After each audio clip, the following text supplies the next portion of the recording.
பீகார்ல நடக்கிற இந்த மாநாட்டுல அப்பாவு அவர்கள் கலந்து கொள்கின்ற பொழுது இந்த மாநாட்டினுடைய நோக்கத்தை நல்லா கவனிச்சுங்க, அரசியலமைப்பு சட்டத்தை வலுப்படுத்துவது. இதான் இதை பத்தி கருத்துக்களை சொல்லணும். இப்ப சபாநாயகர் பேசுகின்ற பொழுது சொல்கிறார், அரசியலமைப்பு சட்டத்தை வலுப்படுத்துவது நோக்கம், அதை பத்தி தான் விவாதம். ஆனால் தமிழ்நாட்டில் ஆளுநர் RN ரவி அவர்கள் தொடர்ந்து அரசியலமைப்பு சட்டத்திற்கு விரோதமாக எதிரான செயல்பாடுகளை செய்கிறார். ஆளுநர் உரையை கூட வாசிக்க மறுக்கிறார். ஆளுநர் உரையை வாசிக்காமலே வெளிநடப்பு செய்கிறார். தேசிய கீதத்தை தமிழ்தாய் வாழ்த்து அவமதிக்கிறார். தேசிய கீதத்தை காரணம் காட்டி இந்த மாதிரிலாம் செய்யறாரு.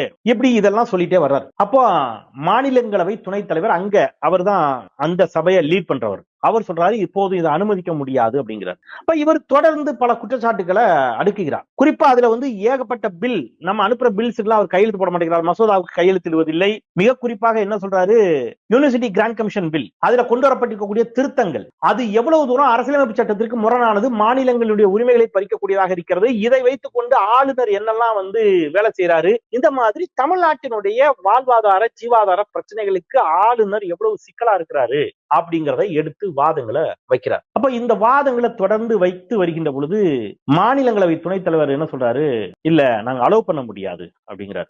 இவர் என்ன செய்யறார், சபாநாயகர் இதுவரைக்கும் நான் பேசியது அவை குறிப்பில் பதிவாகி இருக்கிறதா அப்படிங்கிறத செக் பண்றார். செக் பண்ணா அவர் ஆளுநர் குறித்து விமர்சித்த எதுவும் அவை குறிப்பில் பதிவேற்றப்படவில்லை, அதை ரெக்கார்ட் ஆகல. திருப்பியும் சபாநாயகர் அப்பா அவர்கள் எழுந்து என்ன செய்யறாரு, அஜிடேட் பண்றார், தன்னுடைய எதிர்ப்பை பதிவு செய்கிறார். தமிழ்நாட்டிற்கு தொடர்ந்து ஆளுநரால் ஏற்படக்கூடிய சிக்கல்களை வரிசைப்படுத்தி, இல்ல நீங்க அனுமதிக்கணும் என்று சொல்கிற பொழுது நீங்க அவை குறிப்பில பதிவு செய்யுங்க, நான் சொன்னதை ஏன் பதிவு செய்யல என்று கேட்ட பொழுது, நீங்கள் ஆளுநர் குறித்து பேசிய எதுவும் அவை குறிப்பில் இருக்காது, இடம்பெறாது என்று மாநிலங்களவை துணைத் தலைவர் சொன்ன உடனே சபாநாயகர் என்ன சொல்றாரு, எனில் இந்த அரங்குல எனக்கு வேலை இல்லை, அரசியலமைப்பு சட்டத்தை வலுப்படுத்துவதை பற்றி தான் விவாதம், அரசியலமைப்பு சட்டத்தை வலுப்படுத்துவதை பற்றி என்னுடைய கருத்தை நான் சொல்லுகிறேன், அந்த கருத்தை இங்க பதிவு செய்ய முடியல அப்படின்னு சொன்னா நான் இந்த அரங்கில் இருந்து வெளிநடப்பு செய்கிறேன் என்று சொல்லி தன்னுடைய எதிர்ப்பை வலிமையாக பதிவு செய்துவிட்டு அறவழியில், ஆக்கப்பூர்வமான வழியில் அறிவுச்சிற்றத்தோடு அவர் என்ன செய்கிறார், அந்த அவையிலிருந்து வெளிநடப்பு செய்கிறார்.